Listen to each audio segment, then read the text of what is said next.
Hey everyone, it's good to be back with you as we continue our time in Nehemiah. These past 2 weeks have had a huge emphasis on the power of prayer.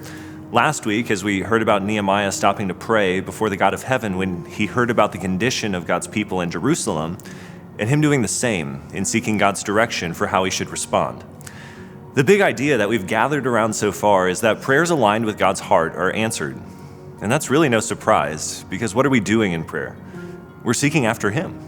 We're trying to get to and read the page he's on so that we can rebuild, so that we can live, care, and love well, so that we can speak and live life and love to the world we encounter, but also to our own experience. And it's easy to overlook and even neglect what happens in prayer. We get distracted, we try to control things to align our own interests, and we're quick to forego long obedience in the same direction.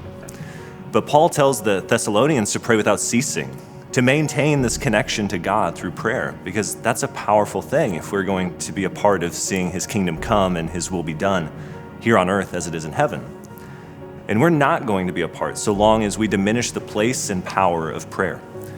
But when prayer is a priority, we increasingly understand God's purposes. We more clearly see our role in light of those and grow in our confidence in him.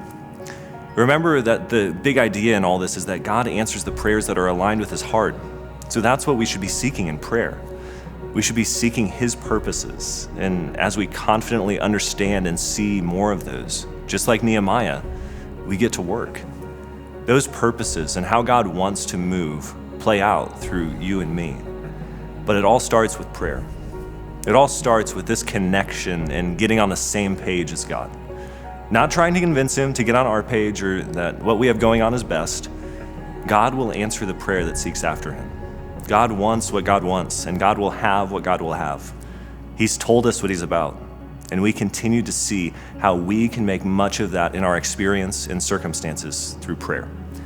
If that's our plan, God's going to be in it.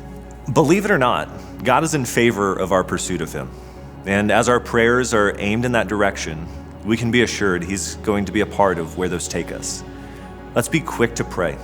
Let's seek after our God and what the gospel would compel us to do in these moments and in the next, for his glory and our joy. See you soon.